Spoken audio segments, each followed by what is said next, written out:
By the end of October 1942, the city on the Volga still has not fallen.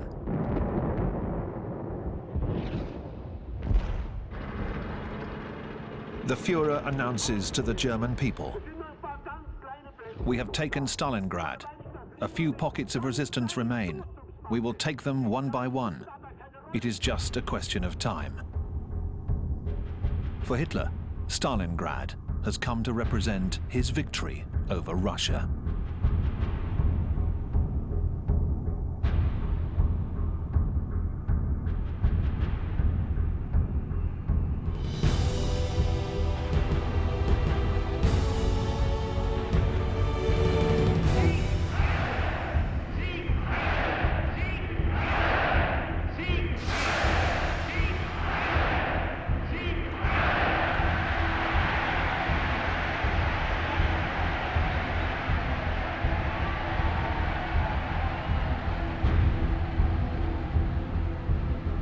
After 2 years of fighting in Russia, the Germans have threatened to vanquish the Eastern Giant.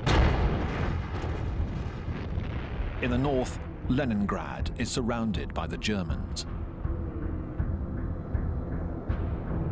It has been a year since the Germans entered this northern city. In the center, Moscow, the target city, remains just within reach for the Germans.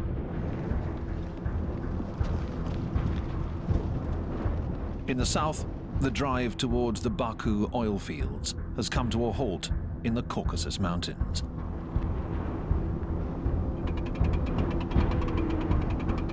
In Stalingrad, the Soviets are holding their ground. Contrary to Hitler's declarations, Soviet boats continue to cross the Volga, bringing over reinforcements.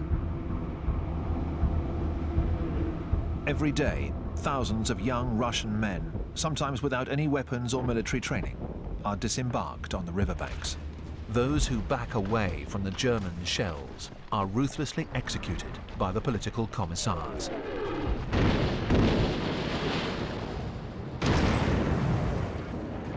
On the 7th of November, the anniversary of the revolution, the beleaguered soldiers holding Stalingrad and the Soviet troops all along the front listen to their commander-in-chief, Stalin, make this astonishing declaration. "Tomorrow there will be celebrations in our streets." And indeed, General Zhukov, the man who saved Moscow, has a plan to keep those pockets of resistance fighting to the very end, in order to retain the German troops of General Paulus inside Stalingrad. On the other side of the Volga, Zhukov is secretly putting together an entire army. The country has been ravaged, 1/4 of its territory lost. But the entire Soviet Union is toiling away to provide this new army with huge amounts of equipment. Factories that were moved out and rebuilt behind the Ural Mountains are operating 24 hours a day. In this endeavor, lives will be sacrificed. It is the winter of 1942. The women working in these unheated, sometimes roofless workshops are cold and hungry. Many will die of exhaustion. But the country's industrial production will increase tenfold. The United States is now providing massive amounts of aid to the Soviet Union.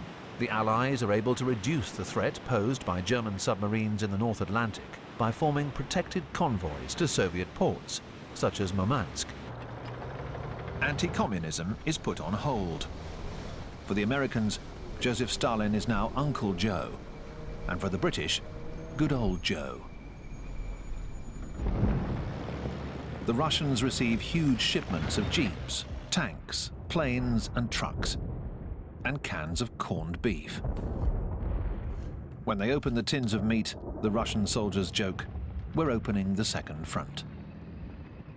Along with Stalin, everyone expects the Allies to do more to alleviate their plight. In Egypt, however, the British are being threatened by the Germans. Rommel, whom Hitler has just promoted to Field Marshal after his victories in the desert, and his tank army, the Afrika Korps, are getting dangerously close to the Suez Canal. They have reached El Alamein. The British Empire is in peril.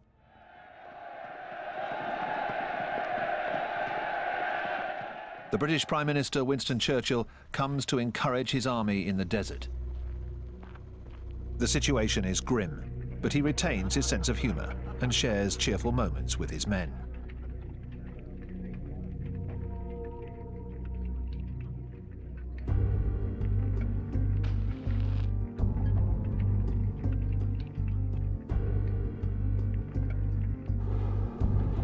He meets with the newly appointed General Montgomery. Montgomery wasn't Churchill's first choice, and all of these soldiers in the desert are a little worried. The British, the Australians, the New Zealanders, the South Africans, and the Free French. As soon as he arrived, Montgomery, the son of a clergyman, ordered a new program of strict rules and discipline to be imposed. He is cautious. He waits until his army is superior in terms of both men and equipment. The new American Sherman tanks, for example, built for speed and power.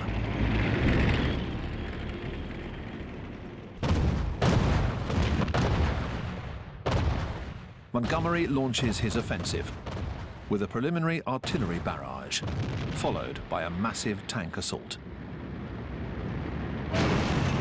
But the German 88 flak guns cause tremendous losses. Rommel's soldiers counterattack relentlessly.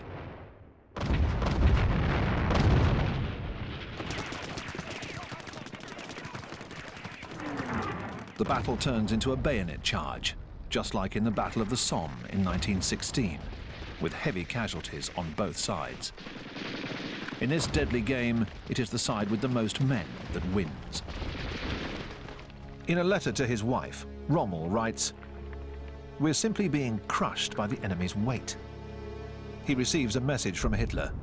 There can be no other thought than to stand fast, yield not a yard of ground. Rommel writes back to his wife, "I rack my brains for a way out of this plight for my poor troops. We are facing perhaps the most difficult days that a man can undergo." And he adds, "The dead are lucky. It's all over for them." Rommel retreats.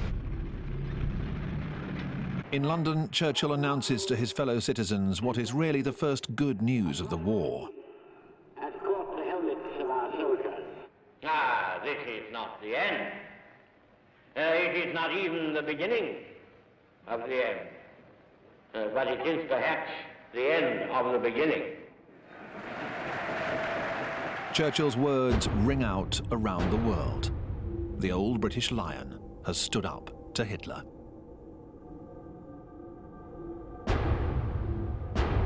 Back in his headquarters, the Wolf's Lair, Hitler is scornful. He says, "It is just a setback. The war will go on."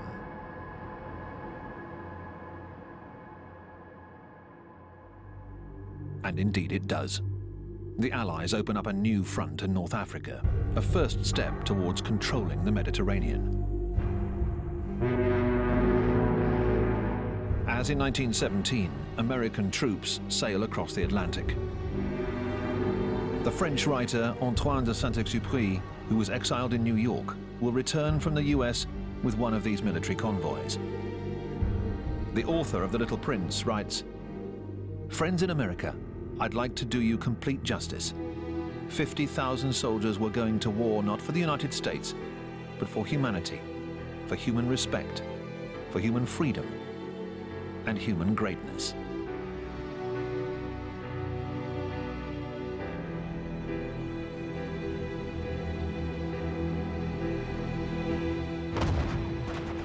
Off the coast of Casablanca and Oran, the British and Americans are greeted with cannon fire from the Vichy French. They counterattack. North Africa is still controlled by the Vichy regime, which collaborates with the Germans. The fighting is violent, and the Vichy forces suffer extensive damage. The Free France leader, General de Gaulle, makes a speech over the radio in London. Chefs, soldats, marins, aviateurs, fonctionnaires, colons français d'Afrique du Nord, levez-vous, aidez nos alliés, joignez-vous à eux sans réserve. After 2 days of fighting against the liberators, the guns are silenced. The Allies secure their landing.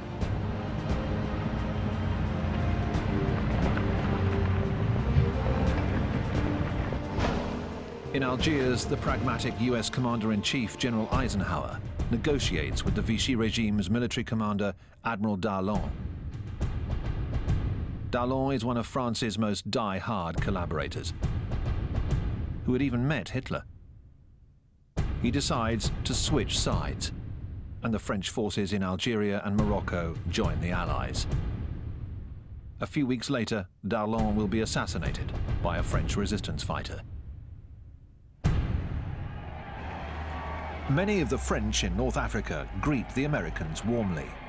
The Zouaves in the French Army of Africa are also relieved. They never really wanted to shoot at the Americans. In fact, they will soon be fighting side by side with them, like almost all of the other French colonials. As will the indigenous soldiers, as they are called at the time, who will form the Moroccan and Algerian tirailleur units.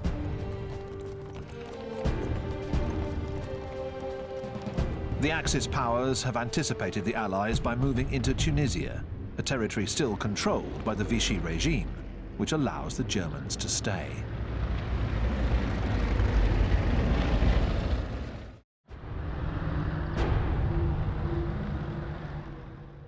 Rommel is retreating towards Tunisia. 2 days later, in order to secure the Mediterranean coast, Hitler invades southern France, the hitherto unoccupied free zone. Hitler's orders are to take the port of Toulon, where most of the Vichy navy is based. With their shaky autonomy now at risk, the Vichy admirals decide to scuttle their fleet. They proceed to sink their own ships in order to keep them from falling into the hands of the Germans or the Allies. That is the tragic result of the politics of the Vichy regime. But it's not good news for Hitler. With the arrival of the Germans, those Jews hiding in the remaining pockets of French tolerance have little chance of survival. Amidst the increasingly sinister atmosphere of roundups and denunciations all over Europe, children are saved by courageous families. Like Karl de Brouwer's family. He is a Belgian banker. He films his 4 children, while he and his wife Denise hide 2 Jewish children. Monique Mogelski, the 12-year-old daughter of an engineer, who is hiding somewhere himself. And 6-year-old Adrian Sepkaru. Adrian's mother was arrested and deported to a work camp in Eastern Europe. She will never return from Auschwitz. By now, many people suspect that when the occupiers use words like work camp, its true meaning is death. Karl and Denise de Brouwer are everyday heroes who will one day be awarded the title of Righteous Among the Nations, along with more than 20,000 other men and women from all over occupied Europe.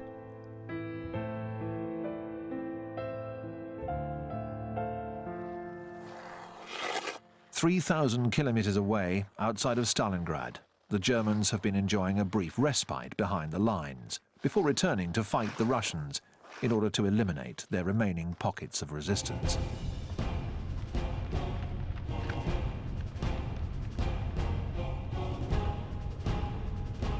The German army's flanks are defended by units from the Reich's satellite countries, Romanians, Hungarians, and Italians, who are totally unaware of the danger looming just around the corner.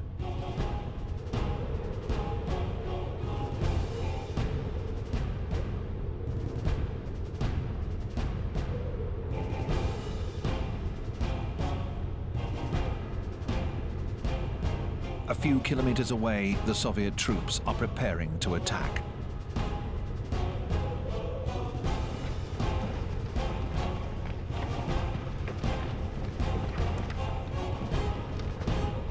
They are ready to fight, and there are over 1 million of them.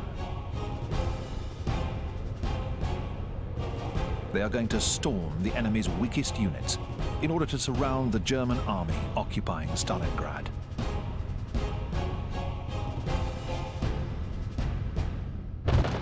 At 7 a.m., the Soviets obliterate the enemy's lines, pounding them with the rocket launchers they call Stalin's organs.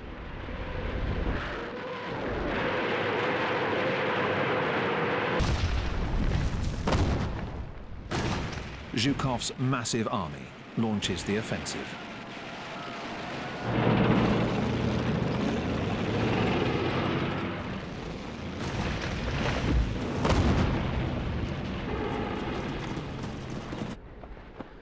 The Hungarians don't have enough ammunition.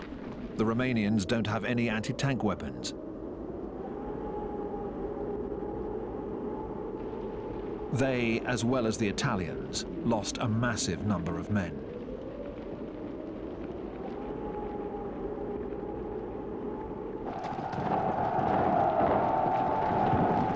The two Soviet armies from the north and the south meet up. Soviet filmmakers use their skills to glorify the moment.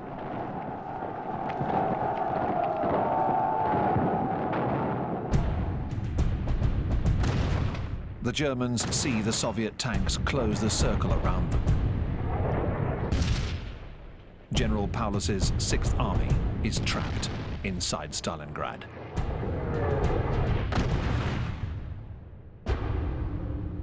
Hitler is in the Berghof, his retreat in Berchtesgaden in the Bavarian Alps, where he is informed of the Soviet offensive. His immediate reaction is to hide this news from the German people. He rushes off to his headquarters in East Prussia, declaring, "If the 6th Army withdraws from Stalingrad, the Wehrmacht will never be able to return." Paulus could still break out of the encirclement, but he would have to obey orders. For when Hitler arrives at the Wolf's Lair, he sends him this message: "Stand firm. An army will come to rescue you." But no army is able to reach them, and the aeroplanes of the Luftwaffe fail to deliver sufficient supplies, in spite of the promises made by the head of the Air Force, Hermann Göring.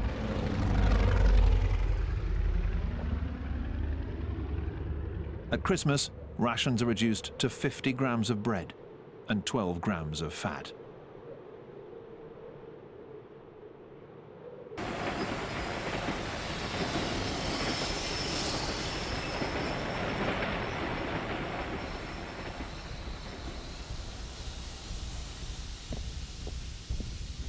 Mussolini, who has just lost an army in Stalingrad, is looking for a way to shift German attention back to North Africa.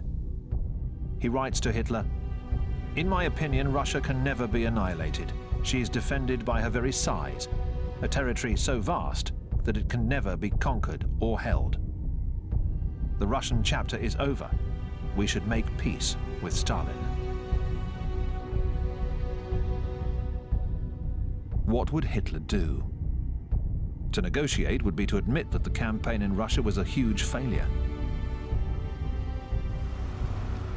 Future events, however, will not give Hitler the choice.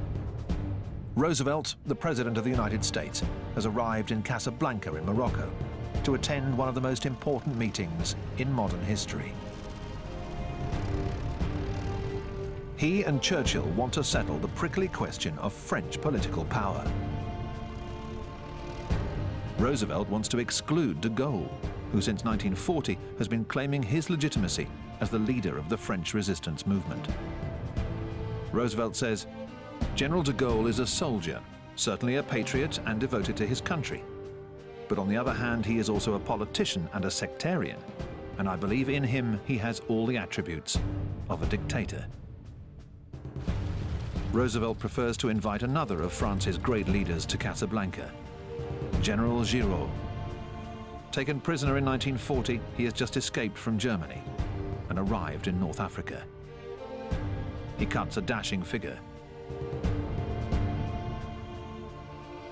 Churchill continues to support de Gaulle, whom he invites in order to try to reconcile the two rival generals, which is not an easy task. Roosevelt and Churchill agree that future cooperation between the two adversaries is necessary in order to save France. It is obvious that Roosevelt has warmer feelings for Giraud than for de Gaulle.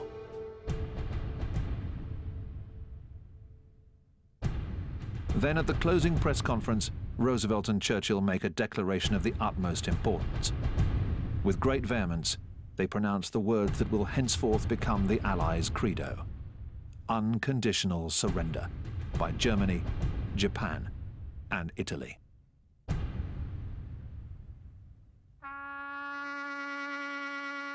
There will be no more negotiating.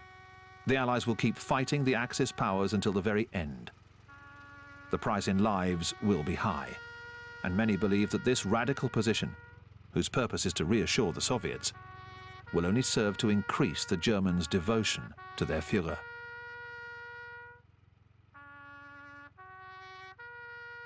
Stalin is satisfied.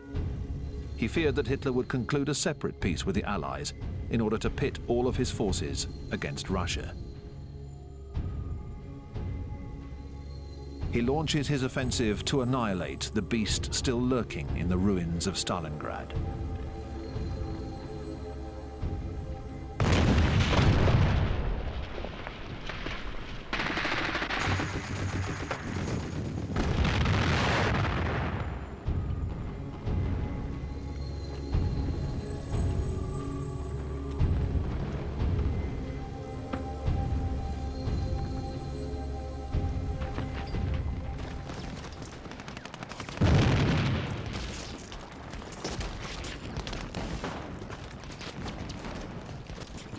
Beyond the red flag is the Univermag store, where the commander of the 6th Army, General Friedrich Paulus, is entrenched. His men surrender.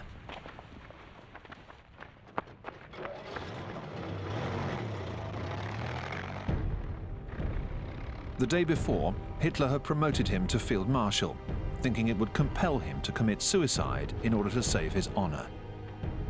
Paulus, however, on the verge of collapse, weakened by dysentery and revolted by the absurdity of Hitler's orders, allows himself to be captured. Field Marshal Paulus is an extraordinary prize for the Soviets. He is the man that masterminded Operation Barbarossa, the plan to invade the Soviet Union. The Soviet leaders can hardly believe it. Paulus will collaborate with the Soviets and testify at the Nuremberg trials against his former commanders, such as Keitel. When he is released in 1953, he will settle in East Germany. His reaction is mainly a rejection of Hitler's outrageous policies. Many of his men feel the same way. Hitler can go to the devil, the German prisoners dare to mutter in the few words of Russian they know. We want to go home.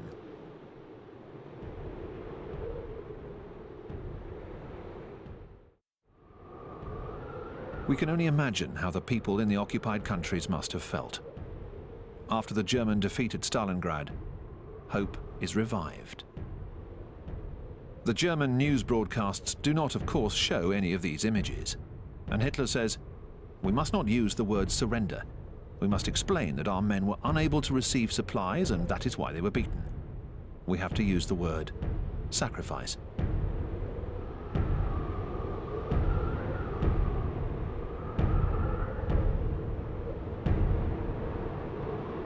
The Nazis want to turn this national disaster into an opportunity for galvanizing the German people. The Minister of Propaganda, Goebbels, assumes the task of mobilizing all the nation's energy and resources towards this end.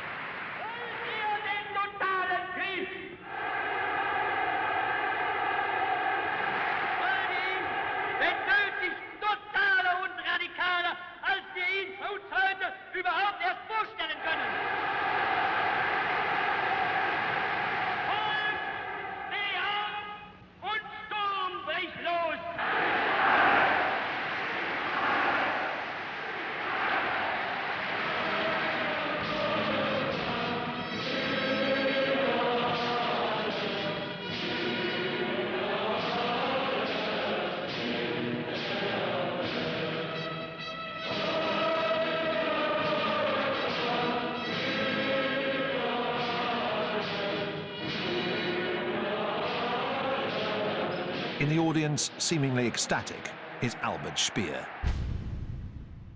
He will furnish Hitler with the means to implement total war.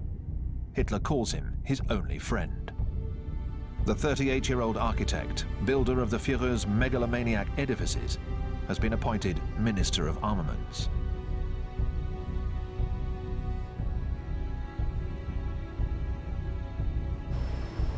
Speer gives new impetus to the German war industry. He is a masterful organizer, but above all, he is an adamant Nazi. Under his orders, millions of foreign or Jewish civilians will be rounded up and worked to exhaustion or to death. After Russia and Poland, occupied France is the country that provides the Nazis with the greatest number of workers. The Vichy regime institutes a compulsory labor service and drafts 600,000 French workers for Germany.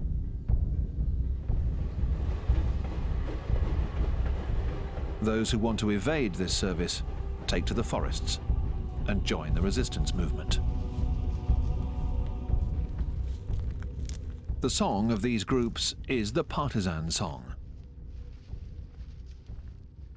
Amis, entends-tu le cri noir des corbeaux sur nos plaines?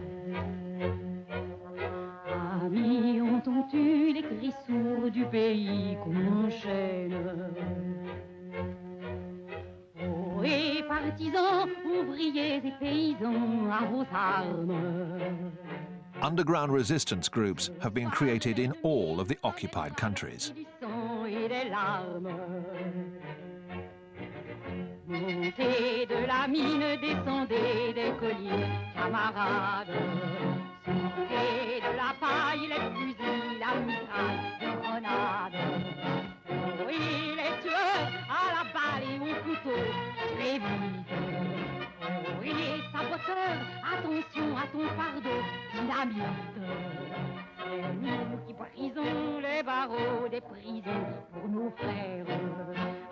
Si nous battus, nous marchons et nous tuons, nous crèves. Ami, si tu tombes, un ami sort de l'ombre à ta place.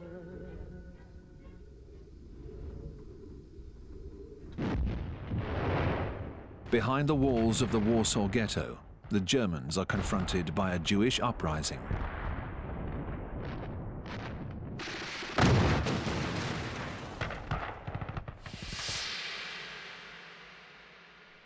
Before the war, this area of Warsaw was a lively, open district, filmed in color here by an American tourist.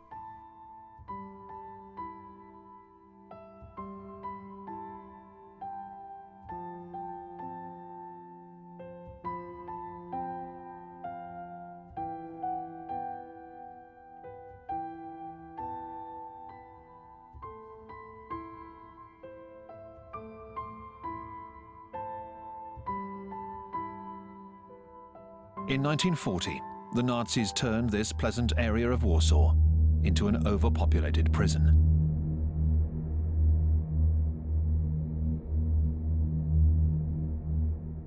This woman shrieks in grief as she carries her dead child through the streets. The Warsaw Ghetto in 1941.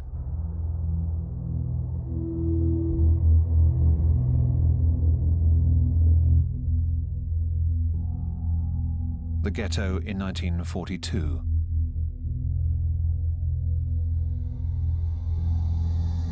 The ghetto in 1943. The Nazis deliberately starved the people in order to kill, weaken, and prevent any kind of revolt. But the Jews managed to acquire weapons, and they die fighting. The survivors are deported to the Treblinka extermination camp and executed. The ghetto is razed to the ground.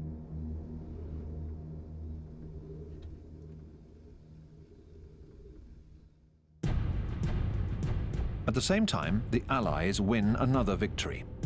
They enter Tunis.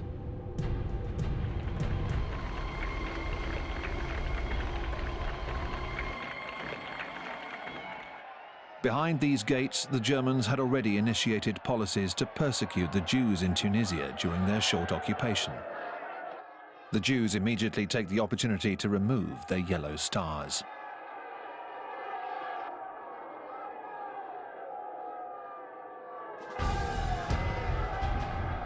The Italian prisoners receive insulting gestures from the crowd.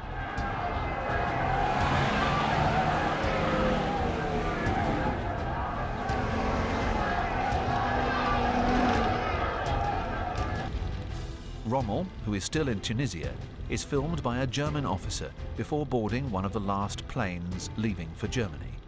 In March 1943, he wrote, "I have received instructions to take sick leave and get myself back into shape. All my efforts to save my men and get them back to the continent have been fruitless.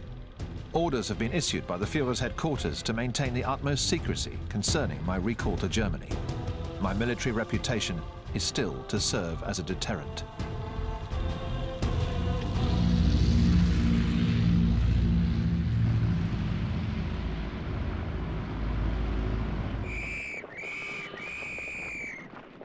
The Afrika Korps has been captured and is now marching in long lines towards the American fleet's ships to be taken away to the other side of the Atlantic.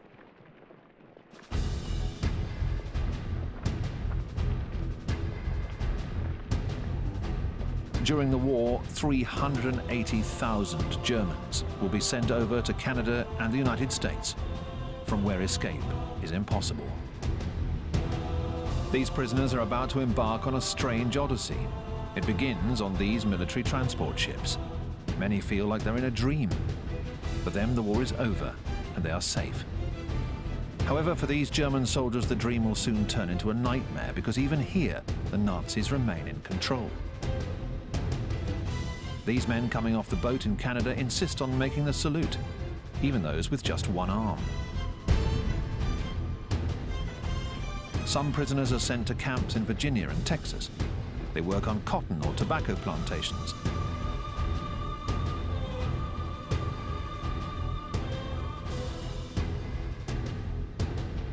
In these barracks, Nazi law continues to terrorize the prisoners.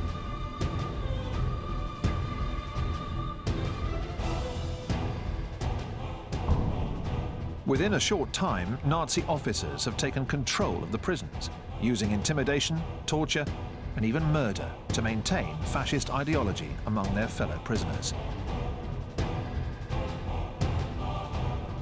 And this message must reach the German soldiers fighting and suffering on all of the German fronts.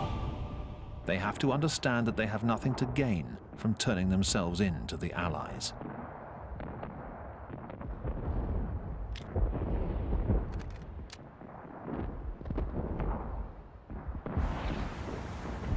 On the Eastern Front, ever since the fall of Stalingrad, the Wehrmacht is never the same.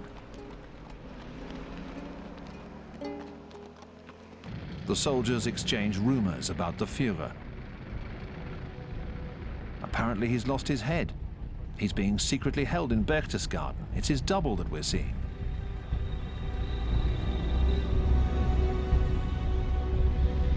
But no, it is Hitler himself, filmed here in Berchtesgaden by his mistress, Eva Braun.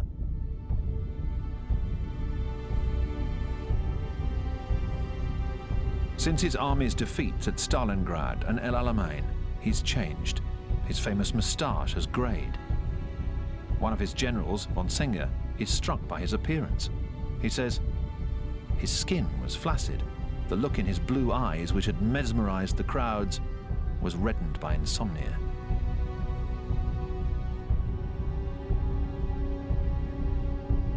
In fact, his physician, Dr. Morell, has concocted cocaine eye drops for him.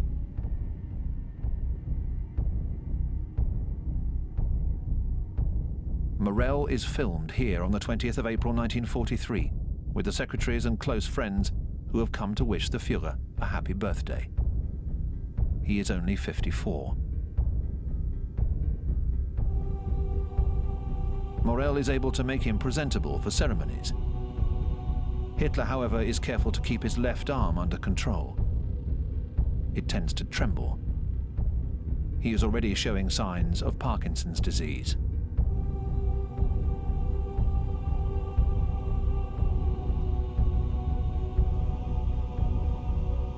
As a result, the head of the SS, Himmler, becomes even more important. The SS, whose recruits were now coming from the Hitler Youth, started out as the Schutzstaffel, the protection squad for Nazi officials. Later, it would provide the guards for the concentration camps. The SS has now created a veritable army of its own, the Waffen-SS. In the future, these elite troops, under Himmler's orders, are expected to replace the Wehrmacht, which is no longer considered completely loyal. Increasingly, Himmler recruits from the occupied countries, fanatics such as these Bosnian SS.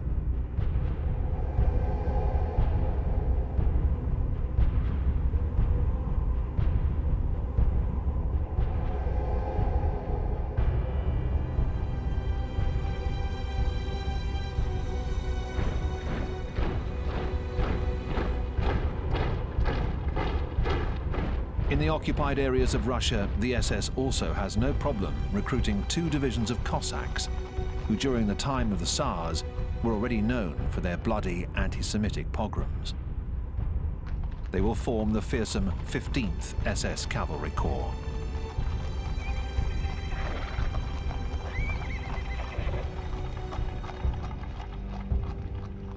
As for the Wehrmacht, it will enlist as many as 1 million Soviet prisoners who have no other choice. They can either die of hunger or fight alongside the Germans. Some, like former Soviet General Andrei Vlasov, are also against Stalin. After the German siege of Leningrad, Vlasov was taken prisoner and changed sides. He will command the Russian Liberation Army under the flag of the Wehrmacht. The Germans outfit this veritable foreign legion of theirs with the best equipment, such as the Tiger tank, designed by the brilliant engineer Ferdinand Porsche. With its 88mm gun, the Tiger was the most dreaded of the German tanks.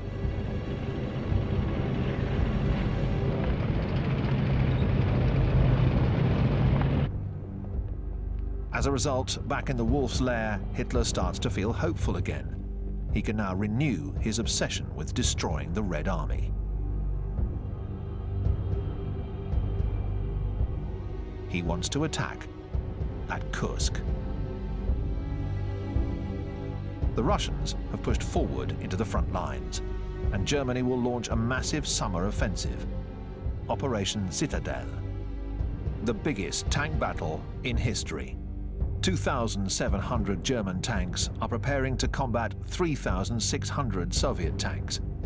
But the technical superiority of the German Tiger appears to be overwhelming.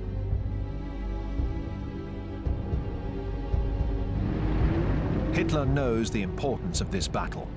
To lead his force of 900,000 soldiers, he has chosen the man who helped him to win the Battle of France, Field Marshal von Manstein.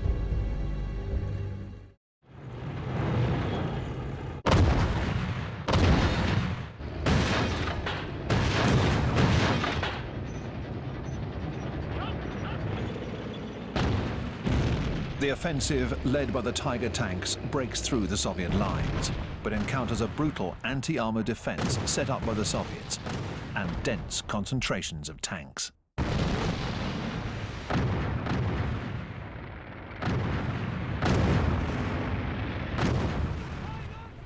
The Wehrmacht's troops are pushed back.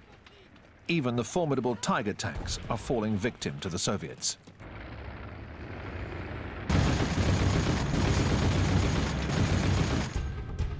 And the Soviets have a secret weapon.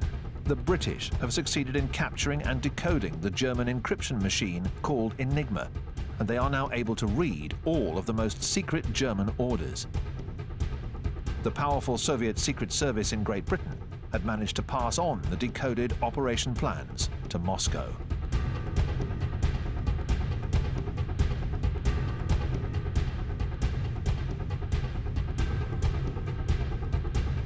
This war is also an espionage war.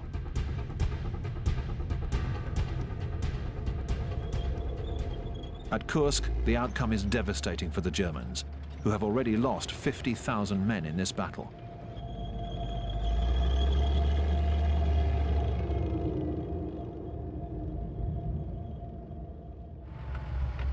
Von Manstein wants reinforcements in order to continue his offensive.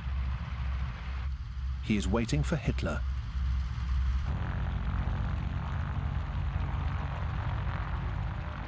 He immediately tells him, "We have suffered losses, but the Russians have too, even worse." Hitler seems very hesitant. He mutters a few inanities. Von Manstein will write, "He seems to me to be quite feeble." This impression is confirmed when von Manstein shows Hitler the figures of the losses incurred at Kursk. Since the beginning of the war, 2 million German soldiers have already been killed, wounded, or gone missing in action. Hitler will never be able to fill that void. Things are now a far cry from the victories of the Lightning War campaigns, the Blitzkrieg of the Battle of France. Kursk is the real turning point in the war, because Hitler moves over to the defensive. Overcome by paranoia, he insists on having stenographers present. Von Manstein does not believe that everything is lost, but Hitler disagrees.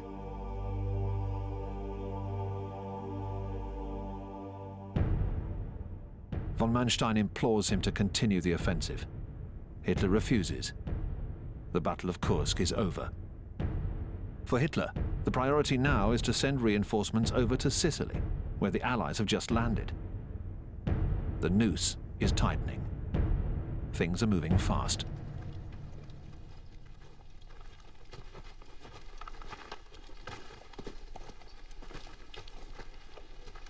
All Hitler can do is try to hold back the advancing Allies.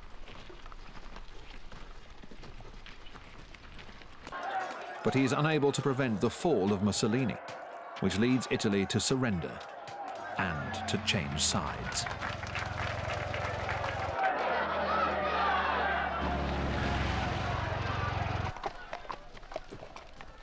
The new Italian government has Mussolini imprisoned up in the mountains. Hitler sends an airborne commando unit to rescue him. Hitler wants Mussolini back in power. He sends him back to Italy to re-establish his fascist regime with the help of the German army. The Germans invade Italy and have no qualms about slaughtering their former allies who attempt to resist. The Germans immediately start going after the Jews in Rome, Milan, Genoa, Florence, and Trieste. Hitler's greatest concern is to prevent any further Allied landings in Italy, and above all in France. This is the idea behind Fortress Europe, whose emblem is the Atlantic Wall, a staggering system of fortifications stretching from Norway down to the Spanish border.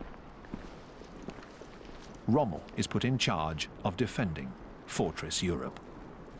He says, "It is absolutely necessary that we push the British and Americans back from the beaches. Afterwards, it will be too late.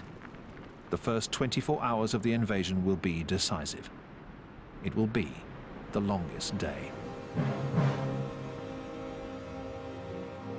For Rommel and the Nazis, this is the beginning of the twilight of the gods, the final months of Nazi Germany.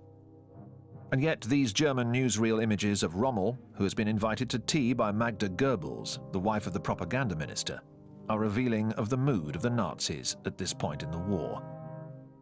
Nazi ideology puts faith in victory and vanquishes doubt.